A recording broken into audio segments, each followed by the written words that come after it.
नमस्कार, स्वागत है आपका इस खास पेशकश में। और आज हम बातचीत करेंगे इलेक्ट्रिक टू व्हीलर्स की। इस इंडस्ट्री में काफ़ी कुछ हुआ है हाल फिलहाल में, इसी पर आज हम बातचीत करने वाले हैं। क्योंकि इस इंडस्ट्री की सूरत बदलने के लिए, यानी two wheeler, four wheeler, three wheeler में इलेक्ट्रिफिकेशन करने के लिए सरकार ने एक स्कीम चलाई थी जिसका नाम था फेम।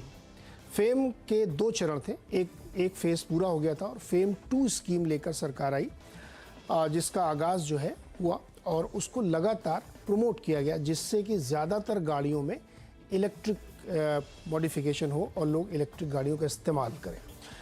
इसको प्रमोट करने के लिए सरकार ने एक सब्सिडी का स्कीम भी चलाई, यानी इंसेंटिवाइज करने के लिए, क्योंकि इसकी कॉस्ट बहुत ज़्यादा थी तो उसको कम करने के लिए सरकार ने अपनी तरफ से एक बजट रखा, एक प्लान रखा।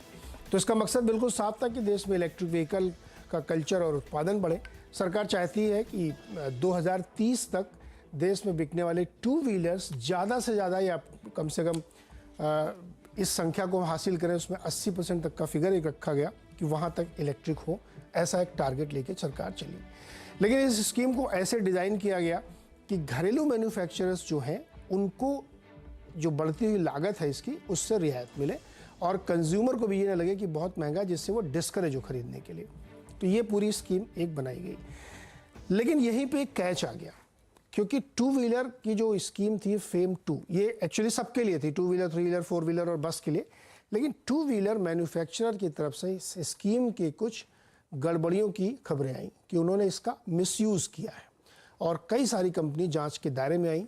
लगभग करीब 1 दर्जन कंपनियों को नोटिस जारी किए गए कि आपने इस स्कीम का गलत इस्तेमाल किया है, इसके रूल्स को फॉलो नहीं किया है और इससे कई सारे लोगों को नुकसान हुआ है। सरकार की जो मंशा थी उसमें गड़बड़ी हुई है। इसी पर आज हम बातचीत करेंगे। बातचीत करने के लिए हमारे साथ SMVE के डायरेक्टर जनरल सोहिंदर गिल हैं। ये SMVE क्या है? ये SMVE जो इलेक्ट्रिक व्हीकल मैन्युफैक्चरर्स हैं उनका संगठन है और उसके डायरेक्टर जनरल है सोहिंदर जी। सोहिंदर जी, बहुत बहुत स्वागत है आपका। तो जैसा कि हम लोगों ने सुना है, कई हफ्तों से ये खबरें बहुत चर्चाएं हैं कि टू व्हीलर इंडस्ट्री की कुछ प्लेयर्स ने फेम 2 स्कीम का गलत इस्तेमाल किया या उसको तोड़ा मरोड़ा, जिसकी वजह से सरकार ने सब्सिडी रोक दी थी। और अब कुछ मैन्युफैक्चरर्स वो सब्सिडी वापस करने के लिए तैयार हो गए। उसमें बहुत सारे नाम हैं, जिसमें जो नोटिस गई थी उसमें हीरो मोटो, किनावा, ओला, TVS, एथर, तमाम जैसी कंपनीज हैं। तो ये जो पूरी स्कीम थी, अब इस पर एक तरीके से बड़ा सवालिया निशान लग रहा है कि क्यों नहीं इस्तेमाल हो पाई, क्या गड़बड़ी हुई। तो मैं आपसे ये समझना चाहता हूँ सुरेंद्र सर कि ये क्या मसला क्या हुआ था, क्यों ये गड़बड़ी हुई। धन्यवाद नीरज। थोड़ा विस्तार में बताना पड़ेगा कि जो रिजल्ट हुआ है टेस्टिंग का, उसके अंदर 3 चीज पाई गई हैं। एक तो ये है कि कुछ जो आपने नाम लिए हैं, वो एक लिमिट है टू व्हीलर की सब्सिडी के लिए कि 1.5 लाख के ऊपर गाड़ी ना हो तभी सब्सिडी मिलेगी, क्योंकि 1.5 लाख के ऊपर अमीरों की गाड़ी गिनी जाएगी तो उनको सब्सिडी की जरूरत नहीं है। तो ये 4-5 जो नाम है वो इस दायरे में आ गए हैं कि उन्होंने 1.5 लाख के ऊपर की गाड़ी को कुछ पुर्जे अलग बेच के, अलग से लगाकर आर्टिफिशियली कीमत को 1.5 लाख से नीचे किया ताकि सब्सिडी मिल जाए 60-60 हजार। और उन पुर्जों को फिर अलग से बेचा गया, जैसे चार्जर और सॉफ्टवेयर। तो करीब 40-50 हजार का सामान अलग से बेचा जाता था और गाड़ी की कीमत कागज पे 1.5 लाख के नीचे दिखाई जाती थी। अब ये इन्वेस्टिगेशन में के मुद्दे में पाया गया कि भैया ऐसा क्यों किया, क्या नहीं किया। तो मैन्युफैक्चरर्स ने अपनी दलील रखी है कि देखिए, तब इतनी गाड़ी बन ही नहीं सकती थी 1.5 लाख के नीचे, बैटरी महंगी हो गई है, टेक्नोलॉजी बढ़ गई है, बट वो रूल तो चेंज नहीं हुआ, वो 1.5 लाख का रूल रहा। तो इसलिए अब वो उसके अंदर ये लोग जो है दायरे में आए हैं, वो उस चार्जर को अब उसकी कीमत को कम से कम, सॉफ्टवेयर का भी मुद्दा अभी चल रहा है, बट जो चार्जर है उसकी कीमत को वापस ग्राहक को वापस कर रहे हैं ताकि गाड़ी की कीमत 1.5 लाख के नीचे कागज पे आ जाए, सो दैट फिर ये रेट्रोस्पेक्टिवली सब्सिडी के दायरे में रह सकती हैं। तो एक ये है। और 1-2 प्लेयर का ये मुद्दा था उसमें, इन्हीं में से एक में था कि बैटरी की क्षमता जो बताई गई थी, क्योंकि सारी सब्सिडी बैटरी की क्षमता पे है। अगर 3 किलोवाट बैटरी है तो 45,000 और 2 है तो 30,000। तो बैटरी की क्षमता को जब चेक किया गया तो उसकी जो इफेक्टिव क्षमता थी वो 70% पाई गई है और सब्सिडी 100% पे क्लेम की गई है। उस वजह से जो फर्क है दोनों में कि क्यों ज्यादा क्लेम की जबकि क्षमता उतनी आपने ग्राहक को नहीं दी, तो जो बीच का गैप है वो मिनिस्ट्री वापस मांग रही है, और वो भी जो एक ओईएम उसने बोला है कि हाँ 22 करोड़ रुपया वापस करते हैं, बिकॉज हमने क्षमता जो है बैटरी की कम की। तो तीसरा मुद्दा है वो जरा ज्यादा ट्रिकी है, वो है कि जब 2019 में ये पॉलिसी आई फेम टू, ये आई थी अप्रैल के बिगिनिंग में, अप्रैल 2019 में, और उसके अंदर एक अच्छा प्रावधान था कि बैटरी में 10,000 पर किलोवाट आवर की सब्सिडी दी जाएगी। ये फर्स्ट टाइम अनाउंस हुआ, बहुत अच्छी पॉलिसी लगी। हालांकि 10,000 से भी कोई ज्यादा बात नहीं बनती थी ग्राहक को, बट फिर भी एक अच्छा मौका था फर्स्ट टाइम की कुछ बड़े। बट साथ ही साथ एक अंकुश लगा दिया गया कि 4 महीने के अंदर बैटरी लोकल होनी चाहिए, और 8 महीने में ये चीज लोकल होनी चाहिए, 12 महीने में मोटर लोकल होनी चाहिए। तो वहां से ये प्रॉब्लम शुरू हुई है कि इंडिया में उस टाइम 2019 में कोई भी इलेक्ट्रिकल गाड़ी का पुर्जा नहीं बनता था, और वो ओईएम खुद नहीं बनाता था। अगर बनाएगा भी तो एक्साइड देगा, बॉश मोटर देगी, हेला कंट्रोलर देगा, तो कोई भी इनमें से ना कोई बैटरी बनती थी, ना मोटर बनती थी, ना बन सकती थी 4 महीने के अंदर या 8 महीने के अंदर मोटर बन सकती थी, क्योंकि इंजीनियरिंग पुर्जों को 2-2 साल लग जाते हैं, 3-3 साल लग जाते हैं। तो काफी दुहाई के बाद बात चली गवर्नमेंट के साथ 2019 में कि भैया ये क्या डाल दिया आपने, एक तरफ तो बढ़ावा किया, एक तरफ से मतलब बिजनेस कर ही नहीं सकते, क्योंकि अगर आप लोकल नहीं लगाओगे तो आप को धंधा ही नहीं करने देंगे। तो एक प्रैक्टिकल उस टाइम पे डिस्कशन हुआ कि नहीं नहीं नहीं, ये गाइडलाइन है, ये लॉ नहीं है। आप कोशिश कीजिए, स्वदेशी माल जरूरी है, डालना है, आज नहीं कल नहीं परसों हम आपके साथ हैं, हम देखेंगे कैसे चलता है, बट आप कोशिश कीजिए। तो उस कोशिश के दौरान फ्लेक्सिबिलिटी आई, और उस एक कोविड का टाइम भी आ गया 1-1.5 साल का। तो कुल मिला के गवर्नमेंट ने 1.5-1 साल का करीब इसमें एक्सटेंशन भी दिया, और अच्छा एक चल पड़ा कि ठीक है इकट्ठे चलते हैं, जितना हो सके करेंगे, अब कोविड जैसे ही खत्म हुआ फिर शुरू करेंगे। तो लोकलाइजेशन रियली कोविड के बाद शुरू हुई, और वो उसके 8-9 महीने के अंदर सबकी लोकलाइजेशन हो चुकी है, करीब 6 महीने पहले सबके सब लोकलाइज हो गए 100%। लेकिन बट सुहिंदर जी, अब बीच में क्या हुआ, करीब कुछ सुहिंदर जी, वेस्टेड इंटरेस्ट होते हैं, लॉबी होती है, जिनको कोई नुकसान दिखता है, उन्होंने उठ के अप्रैल 2022 में, जस्ट 1 साल पहले, खूब बम्बार्डमेंट की मेल्स की कि ये तो बहुत गलत हुआ। पॉलिसी लिखी थी कि 4 महीने में बैटरी बननी चाहिए थी, ये क्यों लोगों ने आपने 15 महीने दे दिए, मैन्युफैक्चरर्स ने 20-20 महीने क्यों ले लिए, मोटरों को 20-20 महीने क्यों ले लिए। पॉलिसी इतनी सैक्रोसेंट है, ये देश का पैसे का दुरुपयोग हुआ है, लोगों ने इंपोर्ट किया है, ट्रेडिंग की है।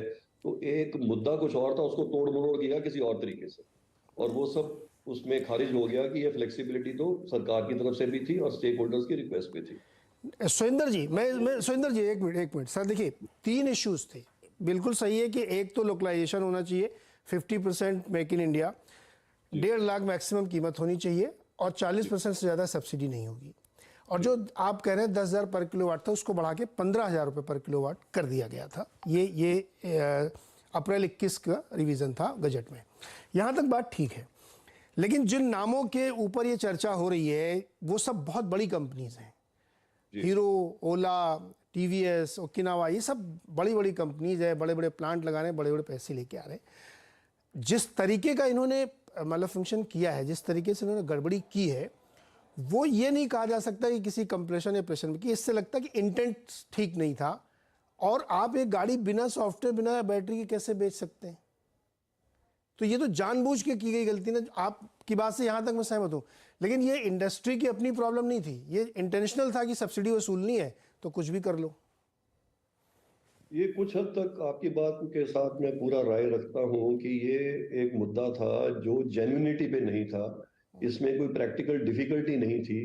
एक ये था कि भैया सब्सिडी अगर नहीं मिलेगी तो हमारा बिजनेस का क्या होगा।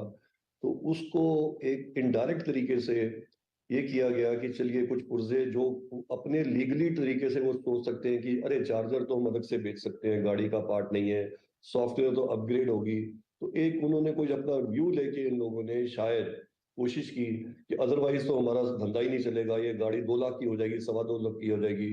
तो एक ही तरीका है 60,000 रुपए लेने का कि कुछ पुर्जे अलग किए जाए। तो मैं आपकी राय के साथ सहमत हूँ कि कहीं ना कहीं स्लिपेज हुआ है, और उस स्लिपेज की वजह से इनको एक भारी चोट लग सकती थी। इनफैक्ट अगर देखा जाए तो एक रुख यह भी था शुरू में कि ये सब्सिडी सारी की सारी वापस ली जाए। फॉर एग्जाम्पल, जो सबसे ज्यादा कंपनियां ओला कर रही है उसकी 1,000 करोड़ रुपए सब्सिडी वापस की बात हो रही थी, और इसी तरीके से बाकियों ने 300, 400, 500 करोड़ ले चुके थे वो, और वो ग्राहक को भी दे चुके थे आगे।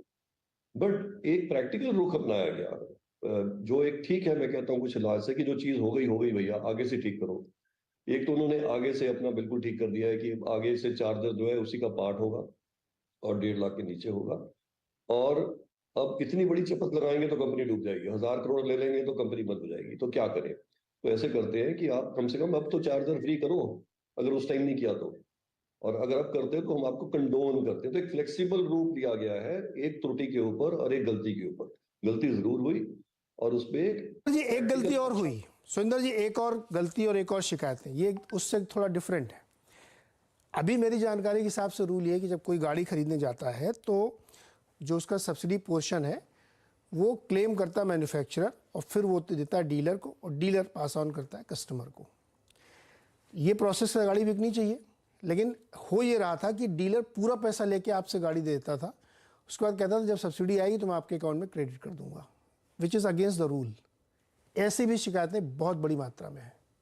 ये कुछ डीलर्स की शिकायत है, पर वो उसमें काफी जायज नहीं है, क्योंकि काफी कंपनियों के एक फॉर्म ऐसा नहीं था जो आप कह रहे हो कि पहले सब्सिडी मैन्युफैक्चरर को मिलती है। नहीं, पहले सबसे पहले सब्सिडी ग्राहक को मिलती है, और वो अपनी जेब से देनी पड़ती है नेटवर्क को या ओईएम को।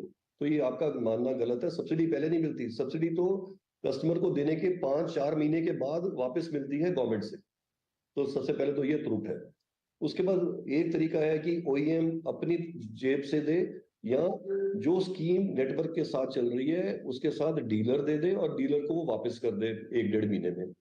तो काफी कंपनियों ने 2 रुख अपनाए थे कि भैया अगर आप अपनी जेब से देते हो सब्सिडी, डीलर को बोला था कि आप जेब से देते हो और हम आपको 1-1.5 महीने में वापस करते हैं, क्योंकि हमको तो 5 महीने बाद मिलेगी, तो आपको फला फला चीजें एक्स्ट्रा मिल जाएंगी। फॉर एग्जाम्पल, मार्जिन एक्स्ट्रा हो जाएगी, आपको ये बेनिफिट मिल जाएगा। बट अगर आप चाहते हैं कि अगर आप नहीं दे सकते और हम देंगे, तो फिर वो फॉर्मूला 2 लगेगा, जिसमें क्योंकि जो कंपनी का खर्चा है फिर उस हिसाब से आपकी मार्जिन और वो चीजें चेंज हो जाएंगी। तो कुछ कंपनियों ने ये रुख अपनाया था, और सब डीलरों को पता था कि हम जब 1.5 महीने में हमें मिलने वाली है सब्सिडी, तो हम 1.5 महीने में इतना अपना 1-2% नुकसान क्यों करें। तो इसलिए सब डीलरों ने चूज किया कि कोई बात नहीं, हम जो सब्सिडी 1-1.5 महीने अपने पैसे में से दे देंगे, और वो हमको ओईएम देगा, ओईएम को 4 महीने बाद गवर्नमेंट दे देगी। तो ये है, तो इसमें कोई रूल नहीं तोड़ा गया। ये फ्लेक्सिबिलिटी ओईएम और नेटवर्क के बीच में है। इसमें गवर्नमेंट फोर्स नहीं कर सकती कि भैया ओईएम नहीं देगा डीलर ही देगा, या डीलर ही नहीं देगा ओईएम ही देगा। ये आपस की एक पार्टनरशिप है ना, उसी का फैसला है। सुरेंद्र जी एक चीज़ और बताइए, जिस जो आपका जो संगठन है उसके साथ सारे सदस्य जुड़े हुए हैं, चूंकि ये बात यहाँ तक निकल के पहुँच गई कि किसी ने शिकायत की, फिर जांच हुई है, सर ये पाया गया, क्या सोसाइटी जो आपकी है इसके लेवल पे कभी ये चेक्स नहीं किए गए, या ये शिकायतें आपके पास नहीं है कि आपने सो मोटो अपनी तरफ से ये चेतावनी दी हो कि भाई आप लोग ये गलत कर रहे हैं? बिल्कुल हुई थी, और डिस्कशन भी हुई है। उसी का रिजल्ट मैं आपको बता रहा हूँ कि कुछ डीलर जो छोड़ देते हैं जब कंपनी को, या कुछ डीलर जो किसी रीजन से कंपनी के अगेंस्ट हो जाते हैं या दुखी हो जाते हैं, वो एक्सेप्शन रूप में, फॉर एग्जांपल इसका 2400 डीलर हैं अपने मेंबर्स के। जो शिकायतें हैं हमारे हिसाब से करीब 15 हैं, बाकी 2330 डीलरों ने कोई शिकायत नहीं की है। और उसमें उनको दोनों ने मिलके ही डिसाइड किया है, ओईएम और उसने। अब जैसे 1 मिनट लगता है, अगर कल को ओईएम कहे ठीक है हम देंगे पैसा, पर आपकी मार्जिन 2% कटेगी, तो कोई रोक सकता है क्या उसको? ठीक है ना? तो वो एक फाइनेंशियल एक डिसीजन है, जिसके अंदर 99% डीलर को कोई दिक्कत नहीं है। अब नेट शिकायत करने में तो जरूर कोई ना कोई जिसको और प्रॉब्लम्स है वो भी करता है, किसी का और मोटिव होता है, उस हिसाब से होता है। तो सबसे बात हुई थी, सभी को ये ऑप्शन दी गई थी, और सभी ने ये बोला कि नहीं, ये मुद्दा बिटवीन डीलर एंड ओईएम है, इसमें तीसरे आदमी की जरूरत नहीं है। और अगर हमारे 99% डीलर इसको ठीक कहते हैं, तो ये कोई बात ही नहीं है कि 1-1.5 महीने में अगर आपको क्रेडिट नोट या सब्सिडी वापस दे देते हैं, तो ये एक मुद्दा पैसे का है, रोटेशन का है। सुरेंद्र जी रुकिएगा, मैं एक छोटा सा ब्रेक लेता हूँ कुछ सेकंड्स का, वापस आते हैं तो इस चर्चा को आगे बढ़ाते हैं कि क्या सोसाइटी